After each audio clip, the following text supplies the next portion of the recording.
Pension ಚೆನ್ನಾಗಿದೆ, ನಮ್ಗಿಬ್ರಿಗೆ ಸಾಕು. ಒಂದು ಅಪಾರ್ಟ್ಮೆಂಟ್ ಬಿಟ್ಟರೆ ಇನ್ಯಾವ ಆಸ್ತಿ ಭೂಲೋಕದಲ್ಲಿ 1 ಇಂಚ್ ಆಗದೆ ಇಲ್ಲ. ಯಾವ ಫಾರ್ಮು ಇಲ್ಲ, ಯಾವ ತೋಟನೂ ಇಲ್ಲ, ಇನ್ನೊಬ್ಳು ಹೆಂಡತಿನೂ ಇಲ್ಲ. ದಾಖಲೆಗಳನ್ನು ತೋರಿಸ್ತೇನೆ ನಾನು ನಿಮ್ಗೆ. ನನಗೆ ಒಂದು ಸಂಸ್ಥೆಯವರು 1 ಕೋಟಿ ರೂಪಾಯಿ ಕೊಟ್ಟರು. ಅದನ್ನ ಭಾರತದ ಯೋಧರಿಗೆ ಕೊಟ್ಟಿದ್ದೇನೆ. 1 ರೂಪಾಯಿ ಇಟ್ಕೊಂಡಿಲ್ಲ. ಇಲ್ಲದೆ ನನ್ನಲ್ಲಿ ಒಂದಿಷ್ಟು ನ್ಯೂನ್ಯತೆ ಇದ್ರೆ ನನ್ನ ಬಟ್ಟೆ ಬಿಚ್ಚಿ ಬೀದಿಯಲ್ಲಿ ಎಳಿತಾ ಇದ್ರು. ಬಳ್ಳಾರಿಯಿಂದ ಅಂಕೋಲಕ್ಕೆ ಹೋಗುವ ದಾರಿಯಲ್ಲಿ 90 ಲಾರಿ ಒಂದು ರಾತ್ರಿ.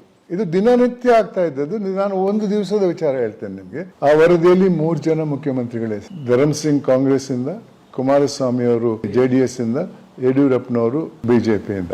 ಒಬ್ಬರಿಗೂ ಶಿಕ್ಷೆ ಆಗಿಲ್ಲ. ಇವತ್ತೇನಾಗಿದೆ, ಜೈಲಿಗೆ ಹೋಗಿ ಜಾಮೀನು ತಗೊಂಡು ಬರುವಂತಹ ವ್ಯಕ್ತಿಗಳನ್ನ ಸ್ವಾಗತ ಮಾಡಕ್ಕೆ ಏರ್ಪೋರ್ಟ್ಗೆ ಹೋಗ್ತಾರಲ್ಲ 100 ಜನ. ಜೈಲಿಗೆ ಹೋದವರನ್ನ ಯಾಕ್ರಿ ನೀವು ಸ್ವಾಗತ ಮಾಡಕ್ಕೆ ಹೋಗ್ತೀರಿ ಅಂತ ಕೇಳಿದ್ರೆ ಅವ್ರು ಹೇಳುದು, ಏನ್ ಸರ್ ಅವ್ರೊಬ್ರೇನ ಜೈಲಿಗೆ ಹೋದದ್ದು, ಮಹಾತ್ಮ ಗಾಂಧಿ ಅವರು ಹೋಗಿಲ್ಲ ಅಂತಾರೆ. ಪ್ರಾಮಾಣಿಕರಿಗೆ ಯಾವ ಬೆಲೆನೂ ಇಲ್ಲ. ಪ್ರಾಮಾಣಿಕರ ಬಗ್ಗೆ ಮಾತಾಡದೆ ಬಿಡ್ರಿ, ಅವನು ಹುಚ್ಚ, ಅವನು ತಿನ್ನಲ್ಲ, ಇನ್ನೊಬ್ಬನಿಗೂ ತಿನ್ನಕ್ಕೆ ಬಿಡಲ್ಲ ಅನ್ನೋ ಮಾತು ಸರ್ವಸಾಧಾರಣವಾದದ್ದು. ಇವತ್ತು 5 ಗ್ಯಾರಂಟಿ ಕೊಟ್ಟಿದ್ದಾರಲ್ಲ. ನಾವು ನಮ್ಮ ಪಕ್ಕದ 2 ರಾಜ್ಯಗಳನ್ನು ನೋಡಿ ಏನಾಯ್ತು ಈಗ ಪರಿಸ್ಥಿತಿ. ಪಾಕಿಸ್ತಾನದಲ್ಲಿ ಏನಾಗ್ತಾ ಇದೆ ಇವತ್ತು. ಸರ್ಕಾರದ ಜವಾಬ್ದಾರಿ ಒಳ್ಳೆ ವಿದ್ಯೆ ಕೊಡಿಸುದು, ಒಳ್ಳೆ ಆರೋಗ್ಯ ಕೊಡಿಸುದು, ಎಂಪ್ಲಾಯ್ಮೆಂಟ್ ಜಾಸ್ತಿ ಮಾಡಿ ಅವ್ರು ಮಾಡಿದ್ವಿ ಕೆಲಸ ಮಾಡಿ ನಿಮ್ಗೆ ಕೊಡ್ತೇವೆ ಅಂತ ಹೇಳುದು.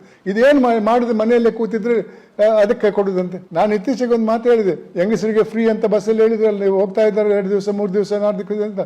1 ದಿವಸ ಅವ್ರು ಹಿಂದೆ ಬರುವಾಗ ಗಂಡಸು ಮನೆಯಲ್ಲಿ ಇರಲ್ಲ. ಇದೆಲ್ಲ ಬರೀ ಒಂದು ಚುನಾವಣೆಗಾಗಿ.